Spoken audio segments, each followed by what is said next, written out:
Well, hello. We are back with the Tighten Up podcast. I'm here with Coach/Professor Whitney, and I am Coach Jerry. So, Whitney, we are back, and we got some cool stuff to talk about today. Right, we're back in the new year, 2019, another year of more knowledge, right? Yeah, so, this is always a good time to, again, fitness related. Again, a lot of times everyone has different, I'm a firm believer that if something's really important to you, you start that given day, but I think there are some people that the New Year's is that new year, new me, and if that's what it takes for people to kind of get into the fitness journey, then it is what it is. And I think as coaches, we as resources are there to basically support them and kind of head them in the right direction. So one, they enjoy it, and hopefully by next year they don't have to start it again. They're just continuing their journey, and they enjoy doing it, but they're also getting results. And I think that's what this whole podcast is about. You want to maybe go over a little bit briefly what we're going to talk about during this episode. All right, so today we found a couple of research articles, again, along the lines of aerobic endurance training and intensity training and how this can benefit you or your athletes, as well as kind of defining, maybe giving you a better definition of what we're saying aerobic or conditioning is. Yeah, so I think, again, those of you that are tuning in, hopefully by this point you know that a lot of our main focus with this podcast has to do with conditioning. That includes, endurance training, that includes typical cardio, but we're also going to test some other topics as far as recovery, heart rate, and stuff like that. Mm-hmm. Today we're going to start off with kind of summarizing two studies that me and Whitney looked at. When it comes to studies, and one thing that I learned like in grad school is, again, when you look at a study, you can't take it that it's gospel, right? You're looking at it, and I think us as coaches, our clients rely on us to look at this stuff, look at the data, look at the research, and kind of come up with our best conclusions. And not knowing that maybe there's other research that maybe goes against it, or maybe it's not so clear, but I think we try to do a best of a job as, and even when we speak, we kind of throw some ideas off of each other where maybe you don't agree, I don't agree, but it's really about just trying to come up with the best answer based off of the research. So again, everyone that's listening to this, know that these are just two studies, and one of them's kind of cool because it came from Cal State Fullerton. Both of us, you're still teaching there, we both went there, but again, these are two studies that they drew some conclusions, and we're going to talk about them, and our goal is to give you kind of what we took out of it. And those of you who are coaches out there, maybe you can go and read them, and maybe you'll have a different interpretation, but that's okay, it's not a bad thing, knowing that you're just trying to see it from different perspectives. Right, and one of the other things when you're reading these research studies, right, you got to look at everything, the subjects that they were looking at, their experience, and then as well as, all right, here's this research study. In the back, they have all the studies that they referenced in their study. Yeah. And so you can always follow up and see, what did they get from this one, and what did they get from this one, and it just helps you kind of you just keep pressing the button, you keep getting different ways down the path, and you find out different answers to your question. Yeah, and that's exactly when I read something, I'm constantly seeing those references, and then you go back and look at them. But we do understand that a lot of our listeners are probably not academics, they're not research, maybe they don't even have access to this stuff. So I would also recommend that the people that you're following, whether it's your trainer, your coach, make sure that they're also looking into this stuff, because it's easy. And I know that every year there's new stuff coming out, and if you're not constantly on top of this stuff, you're believing certain methods that maybe are not so true anymore. And there's a lot of topics that if you asked me 5 years ago, I have a completely different opinion. It's not that I was wrong, it's just that's what we knew, and things get updated. We have more research coming out. So I think those listeners you have a coach, you have a trainer, make sure when they tell you things, maybe you go and look it up and ask them questions, and you don't have to be disrespectful, but I know when my clients question my things, I enjoy it because it gives me a chance to let them know, hey, this is what I learned, this is what I went for a conference at, and it gives me more credibility. But there are times where they might come up with a question and I don't know the answer, and it's my job as their coach or their trainer to go look it up. Right. And there are always free peer-reviewed articles out there. You can always find them. Some of the top leading guys in this industry, they're always posting their articles. And again, if you can't ever get access to it, ask someone. I'm always willing to help and get you the article that you're looking for, because it's important. It's important to read, it's important to know, and there's always access. 100%. Okay, so then let's get to the good stuff here. So the first research study that we looked at came out of Cal State Fullerton. The primary author, what's the last name? Blunt. Okay. And the name of the study, so if you're looking it up, it's the effects of sprint interval training with active recovery versus endurance training on aerobic and anaerobic power, muscular strength, and sprint ability. So essentially, and we'll go a little bit into detail, but they're comparing kind of what we talked about the past few episodes, right? Is endurance training, and we'll kind of talk about what that means, versus high intensity kind of sprint / interval training. What's better? What's more efficient? What's safer? What's more applicable to your situation? So this is a great study, and one thing that I noticed with this study, which was really really good, is two things actually. It was 10 weeks, and so Whitney's a professor at Cal State Fullerton, and how hard is it to run a 10-week study and not have that many subjects drop out. So give the listeners maybe a quick little background as to what goes into that. Yeah, so when it comes to research, especially when it's training studies, it's not that it's frowned upon, but you've got to realize how much time it's going to take. So your subject or your participant that you're getting for that study has to commit to the full 10 weeks, has to commit for the full 8 weeks. And if you know anything about being a college student and committing to something for 10 weeks instead of being able to study for that hour, sometimes you will have some dropout. And so that's definitely one of the biggest issues when you have a 10-week or 8-week study. But having a 10-week training study is also good because you get to see some training adaptations occur at the same time. And so the other nice thing about this study is that they were able to get 22 participants to participate. They did have a couple of dropouts, but nothing too crazy. Yeah. So again, this is 10 weeks. So this is, one of the things they talked about also is, so they used recreational trained males and females. And one of the reasons kind of that you pointed out had to do with, they wanted to kind of simulate kind of a, I guess it was preseason, off-season situation that, like, let's just say you're a soccer athlete and you're barely going into, not the season, but the preseason, or, you're just getting back from maybe having a few months off, and maybe you haven't been working out, you haven't been training, maybe you don't have access to your own private facility or strength and conditioning coach. So they wanted to kind of test these subjects in a manner where if you're a high school coach and maybe your athletes they're not coming off of another sport, to see which method of training might be better. So that was one of the kind of their rationales for using recreationally trained subjects, right? Right, and two, one of the other things when it comes to research, when you read research and they say they use untrained individuals, sometimes if they don't, like this study actually did say why, right? They said untrained because we wanted them to mimic preseason. But sometimes untrained, you're going to get the results you want. Like they're going to adapt either way. So that's why sometimes using trained individuals, depending on the research, is going to be a lot better for actually getting to see, was this research significant or not?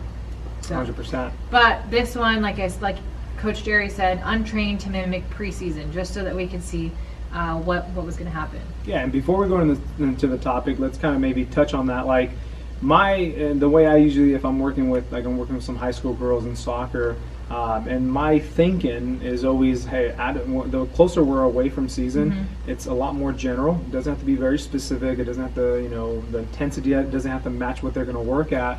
So I usually would recommend more of just kind of that GPP, where it's just a general physical fitness, general preparation, where maybe they're doing some circuit training, nothing too intense. They're doing some 2, 3, 4 mile runs and things like that. So when I read this study, what it opened me up was to the perspective that maybe they don't have to spend that much time doing endurance training, and they can focus, because you got to think about it as an athlete. If you're not an athlete, you probably just you're going to work, spending time with your family, and then hitting the gym for an hour. But as an athlete, even at the high school level or at the college level, their schedule is built around their athletics. So it's like you got to understand that after they leave the weight room, they got another 2 or 3 hours of skills training and school and other things. So time management and time efficiency is really important. That's something that Whitney always talks about and that's what opened me up to this study was, maybe, it doesn't mean that endurance training is worth this, but maybe that you can also spend some time doing some higher intensity interval type training, where it maybe cuts down the training time in half,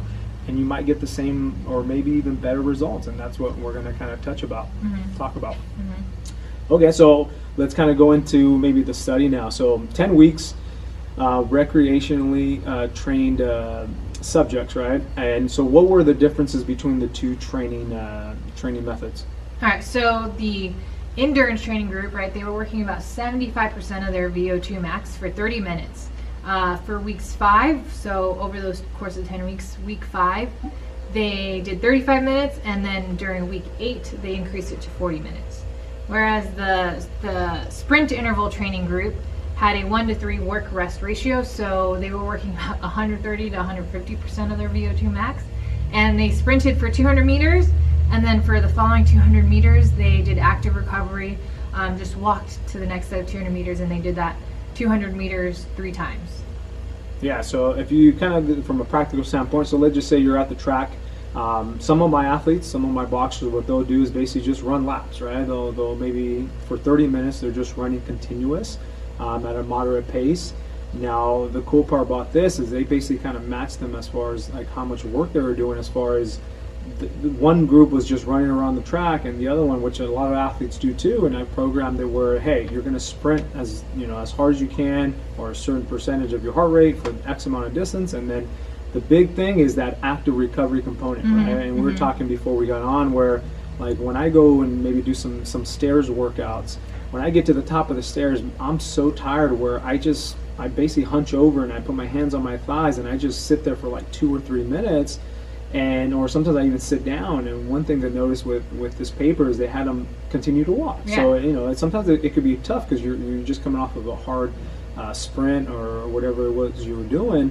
But they talk about how that active recovery versus just passive recovery could be some benefit, and we'll kind of touch on that towards the end. But that's something to think about is if you are doing these harder intervals, you can't just, if you're going all out, then probably even active recovery might be really tough, but try to, even if it's just a light walk around, getting some blood flow, keeping the contractions going, that might be to some benefit, right? Right, and with that interval, with the active recovery, it kind of almost mimics intermittent training, right? Like, so that even in any sports, right? Like my cheer and dance, they're not consistently at this high intensity all the time, right? There's periods of high and there's periods of low, and so it cycles back and forth between the two, and so this active recovery in their intensity can help, and this interval can help. Yeah, and again, I think of like soccer. Soccer is a perfect example where they sprint, and then they might be just barely walking around, maybe a little bit of shuffling.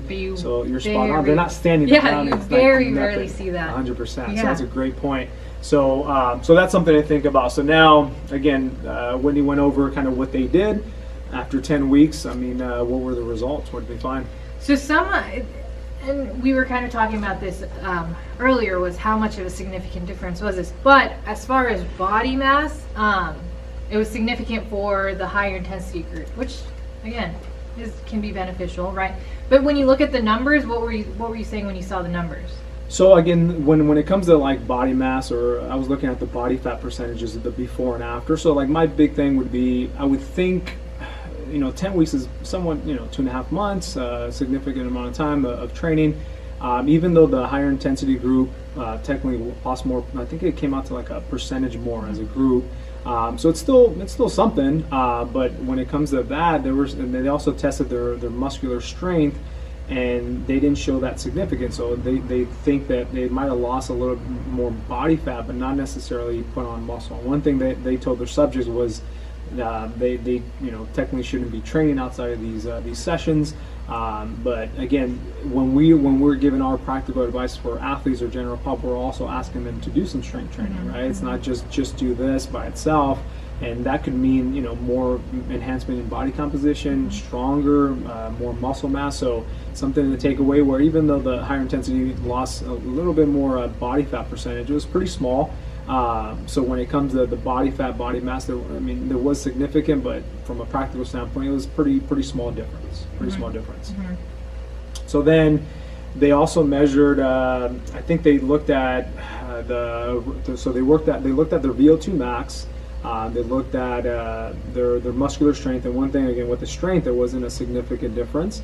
But at the end of the day, they showed that the higher intensity, the one that sprinted for 200 meters and then walked the active recovery, the walk for 200 and then kept going, they had overall better results, and they had better results when it came to their 50-meter sprint times, their anaerobic treadmill tests, and their VO2 maxes, right? So even though they both groups complete the same amount of work, kind of again we're always going back to kind of what you talked about is efficiency. Is they got better results overall when it came to the higher intensity group, right? So let's talk maybe again, kind of go into more of a practical takeaway from that is, should everyone be doing higher intensity training? Should everybody? Yes. Yeah. So the scary part is everyone thinks high intensity is like, throwing up or going to your back is like thrown out. So it's all relative. So, one thing is don't get scared when we talk about high intensity training. It just means that you got to push yourself. But again, if you're talking, an elite athlete versus someone, just trying to get into in quote unquote better shape, it's all relative. And I talked about a story about my dad who, when I wanted him he was walking, he was doing some things around the house and things like that, and I wanted him to find a way that he can push himself a little bit. So I would bring him into the gym, do a little strength training, hop on the bike for a bit, but then I'm like, he likes being outdoors. So all I did was basically take him to the park with me, and I found a hill, a decent incline hill, and I have him walk up that hill, and right away he could feel a huge difference, and he should. And it was just an easy way to make things a little harder. So when we talk about that high intensity, just know that it doesn't have to be go all out. It just means you got to push yourself a little bit. An easy way to kind of monitor that is using a heart rate monitor, right? I mean, your experience with kind of programming like higher intensity, so when you work with your athletes, your cheer group, I'm guessing some athletes are in better shape than others. Oh right? yeah, definitely. So how do you adjust, like if they're doing conditioning, do you do it based off of like, some athletes maybe are not working for as longer rest periods, or do you kind of let them, kind of decide, hey, if you need to pull out of this training, you pull out, and then when you're ready to come back, like how would you program that? Yeah, so I actually do let them kind of, hey, so the circuit, they have to finish it, try and finish it as fast as they can, but I let them know, you decide when your rest periods are. You decide when you listen to your own body, right? Because us as athletes too, we kind of have to, like Dr. Andy Galvin's book Unplugged, right? You kind of have to be in tune with your own body. Self-aware. Yeah, be self-aware when to know when to stop pushing so hard. And that's okay. It's okay to take a break every once in a while, right? They shouldn't always be pushing, and again, so then it just lets them kind of be aware, be mindful of themselves as an athlete. And then, I mean, that's also something I think sometimes that can work against as a coach, right? Because for me, working with, let's say, boxing athletes, these guys and ladies, like, they look at that as kind of weakness, right? So it's like, to me, with general pop, it tends to work pretty good. Or, certain, for me, like, females have a better understanding of, hey, let's work smarter a little bit and know when it's time to pull back. But some of my athletes, the guys they want to just push, especially if they're working on a group. So to me, it's sometimes using, either you take us, and you know your athletes, where some athletes you're like, hey, you're working at this work to rest ratio, while other athletes might be doing something different. Or like I always try to come with is the heart rate monitoring, where you can make it much more individualized, where now you're telling the group of athletes, hey, everyone's working at their 70% heart rate max. So based off of the testing that you did as far as their heart rate max, they're working at 70% of that, and it's all relative to each of their own heart rate max. So I like utilizing a heart rate monitor because it pretty much puts them in check, right? It takes a lot of the guesswork out of it and allows them to get that instant feedback as they're working out, where, all right, I need to pull back a little bit, or sometimes I need to push a little hard. If I want them to be at 90%, they may think they're at 90, but maybe they're at 82, 83, so they got a little bit, they got to push a little harder. So there's always that variable. Is it's a really, really cheap way of individualizing your conditioning sessions, is getting you a chest strap, a heart rate monitor, and as a coach, based off what the outcome goal is of that training session, you can program accordingly. Because if not, then sometimes either you have some athletes that they might be dogging it, and they're only working harder when you're looking at them, or it might be that you might be pushing some athletes kind of way too hard, and now they're getting way too exhausted, and they're going to either throw up or get injured even worse. So something to think about. Okay, so now, Whitney, do you want to maybe kind of move on to the second study that we looked at here? Yeah. So the second study is comparison. So if you want to look this study up, it's comparison of sprint interval and endurance training in team sport athletes. Okay. And the first author is David T. Kelly. If you ever want to look this one up. Where was it? Michigan? Ireland. Ireland. Because their athletes, their population they used was.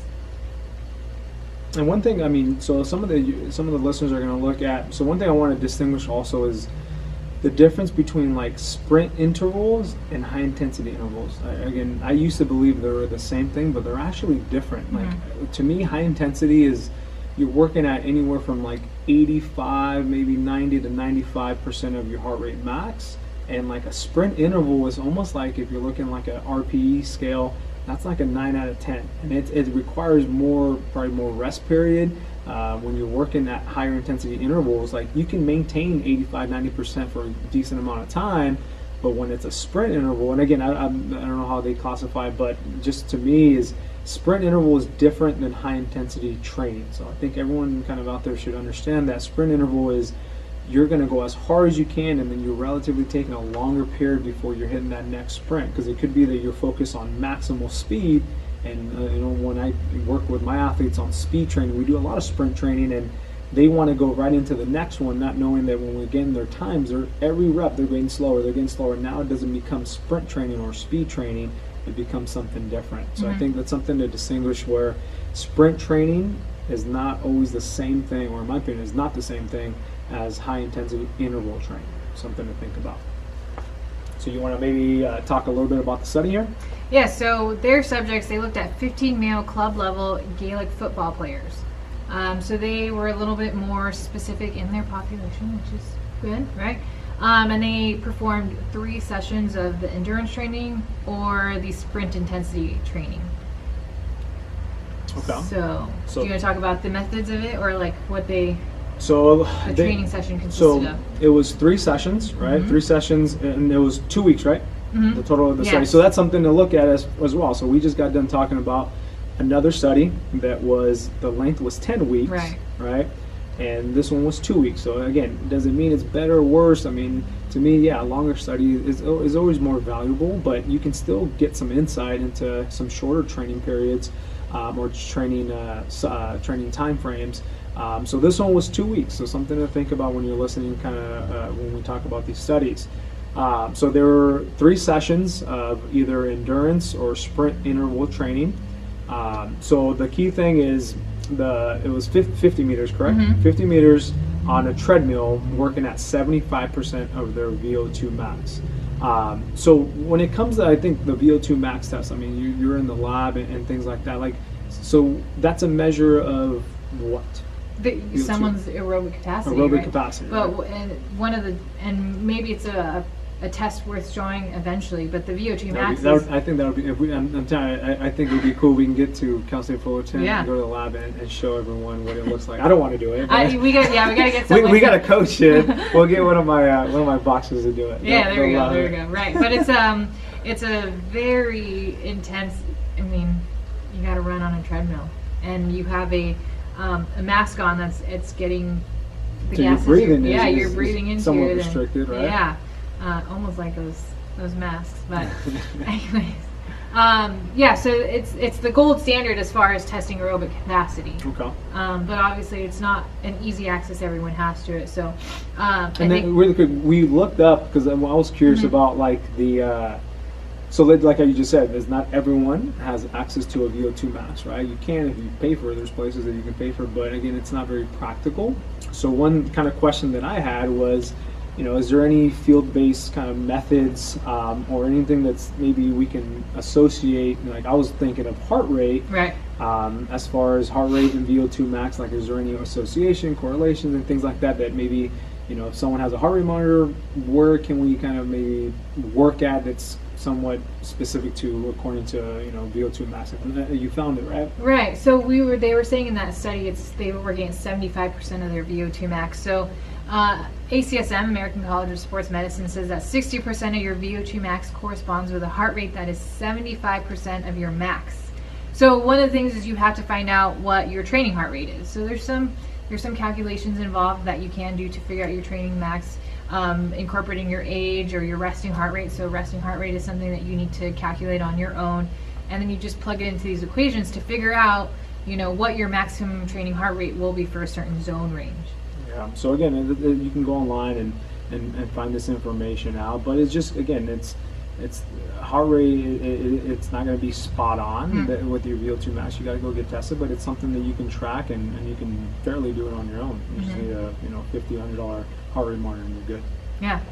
So Okay. that was the endurance training group, right? The sprint interval training group. They had 3 sets of high intensity sprint intervals with short recovery, so 110 meters with change of direction type drills. Oh, I saw that. That was interesting. And then they had a 5-minute recovery time. So again, 3 sets, high intensity sprints with very short recovery, 110 meters with change of direction. And do you remember if it said why they included that, change of direction? I did not see I it. seen that, and I like it because it becomes a little more sport specific, right? And then a 5-minute recovery, right? So body mass didn't change, right, between the two groups. And again, it's 2 weeks, so I doubt that it's going to make that big of a difference between the groups. And then what kind of was the main finding here? Do you want to say that the VO2 max one? Yeah. Okay, so VO2 max, right? It kind of helps with the replenishment of the phosphagen system, right? So your phosphagen system is used for higher intensity type of exercises, and you only have such a supply of it where you use it, you got to recover, right? So when you're doing these high intensity sprints, you're using that system. You can't keep going on and on and on because it burns out. So they found that with this increase in VO2 max, it helped with that replenishment, and there wasn't so much of a reliance on that anaerobic system because of the recovery from the VO2 max. Yeah, aerobic. So that's why we've talked about in the past where it's like, all right, so why is building an aerobic base capacity or whatever, why is it important? And it has a lot to do with those recovery bouts in between those high intensity intervals, and that's what most team sports or field-based sports are about. They're about exerting a lot of energy, and then there's a quick recovery, and then it just kind of repeats itself. So if you're quote unquote out of shape, and your aerobic system is not properly developed, you're going to struggle. You may be really fast, but you're going to be not so fast after 5 or 6 sprints because you just can't recover in time.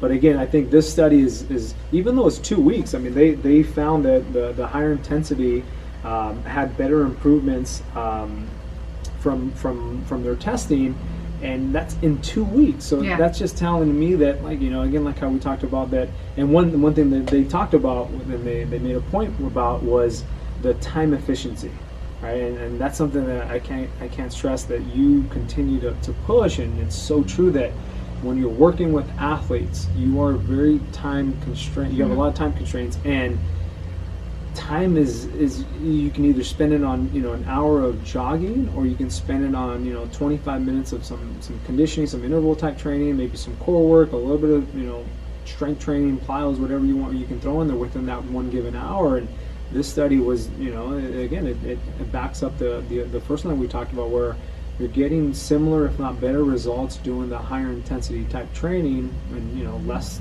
time, maybe even half the time of what it would take you to do the aerobic stuff.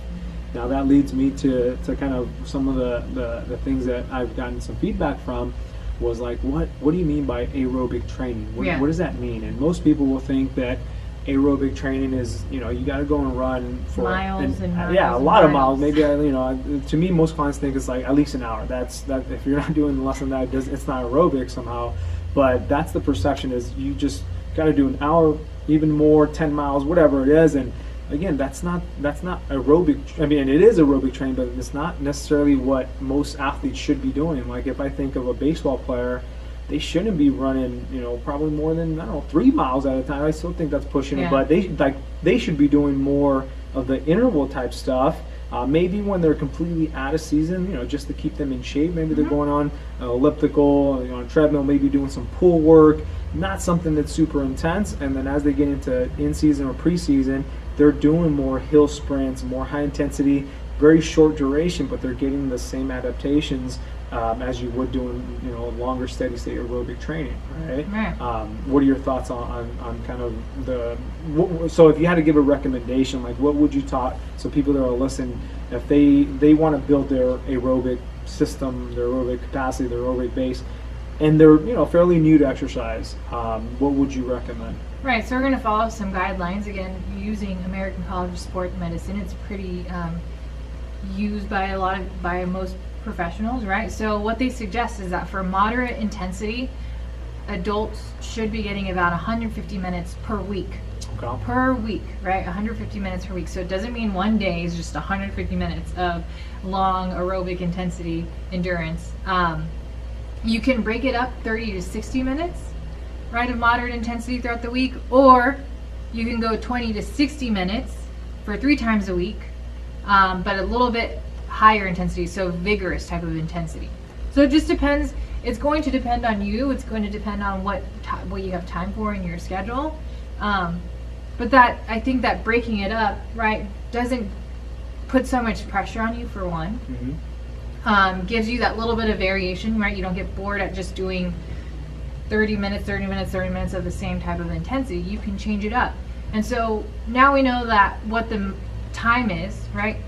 It doesn't have to be running all the time, right? Yep. It can be kettlebells, right? You had talked about you did kettlebell set and that gassed you. Yeah, so like I've been doing like the stairs over here and nearby my gym, and I remember, I think it was the last podcast or the one before, you talked about picking up a kettlebell, and it didn't really I always thought kettlebell, because I use it more explosively. I use it with my athletes. We either do put a band around it, or I have them explode up, and it gasses you out, and there's higher risk of injury. But then when you brought that up, I'm like, all right, let me try it. I strapped on my heart rate monitor. I picked up a moderate kettlebell, nothing too crazy, and I just started swinging it, and just more about tempo. It wasn't about being explosive, more tempo and just breathing. And it was one of the best ways that I could keep my heart rate at I think it was around 75% max heart rate, and it didn't change much versus other modes. If I'm doing sprints or stairs, it's hard for me to judge, to slow down or go a little harder, because I'm usually at 75, and then I'll jump up to 80, 83, 84, and then I'll come back. So it was actually a great way for me to keep a good pace, and I did it for about 2 minutes. Again, a light one, and my back's not hurting or anything, my grip's not failing. Yeah. Something like I'm just moving a lot of muscle mass. I'm getting my the glutes, the hamstrings, my arms, my back. So it's a great way where you can get some aerobic training if you do it. It doesn't have to, I wouldn't say do it for 10 minutes, but it's you can put together a circuit that includes kettlebell swings. You do it for 90 seconds, and then you move on to some body weight lunges or step ups and things like that. So again, one of the things everyone should understand is at the end of the day, the exercise itself doesn't really matter, right? It really doesn't. It's one, do what you enjoy. 2, do things that are not going to, high risk of injury. But your goal is to just get your heart pumping blood, being able to use your muscles and have them contract. So it's don't be so caught up with it has to be a barbell, it has to be a dumbbell, it has to be a treadmill or elliptical. Like swimming, I think a lot of people, including myself, we don't utilize swimming. And swimming is a great cardio exercise, and you can use intervals on it as well, right? So what about for athletes? My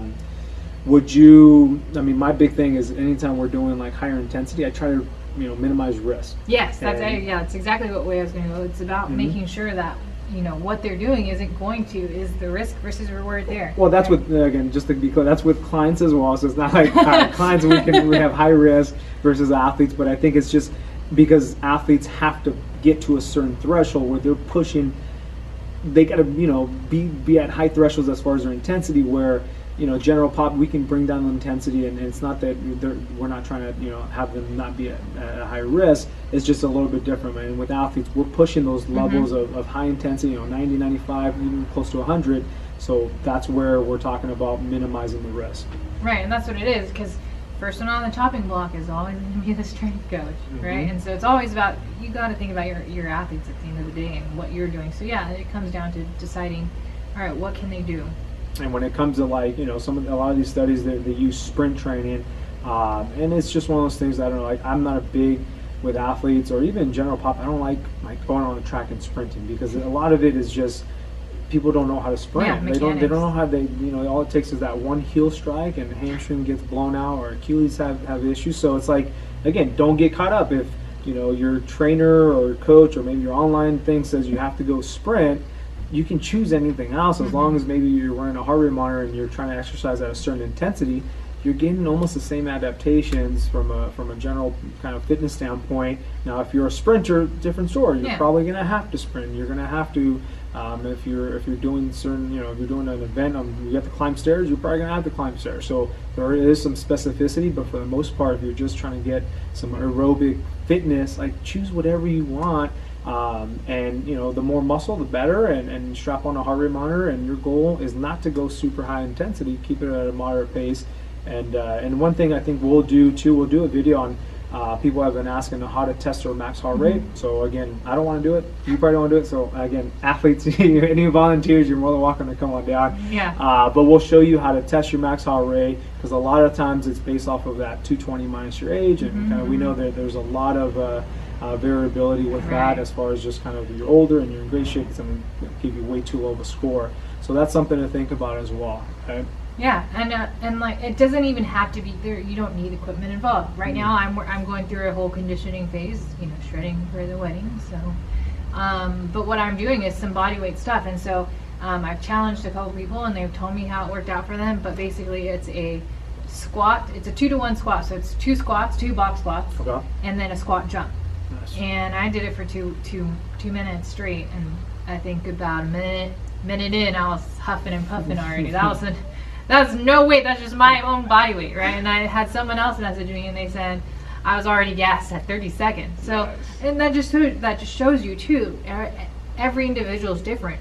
So what is super hard for me, maybe even harder for someone for 30 seconds. Like, intensity is going to differ and depend on your client. 100%. So just, again, is get your perspective. If you get a different perspective, where at the end of the day, it doesn't matter all that much. If you're just trying to get in better shape, even as an athlete, again, choose something that you enjoy, but it's more about what's the purpose of that training session. If it's an aerobic day, then make sure you stay within that kind of intensity zone. If it's a day to do higher intensity, then again, make sure you're staying in that intensity, and, you know, choose an appropriate machine, modality, body weight stuff where it's going to get you there. So at the end of the day, like we always say, it does depend. It's a very contextual thing. So if you have questions on that, you're more than welcome to kind of reach out to us and kind of let us know what your situation is, and we can hopefully give you a prescription based off of that. So then, I mean, we've been on for a good amount of time. So we touched on two research studies. If you want the links to this, you're more than welcome to get with us, and we can send you out that link. And again, the goal is, you know, if maybe you heard this and some of the stuff maybe, you know, you don't agree with, like, it's okay. Like, I would encourage you to read the study and see what you thought of it, and, you know, maybe hop on next episode and fire a question, and maybe we can talk about it. But at the end of the day, again, these are just 2 studies. Got some information from them, and we kind of interpreted and made it kind of a little bit more practical.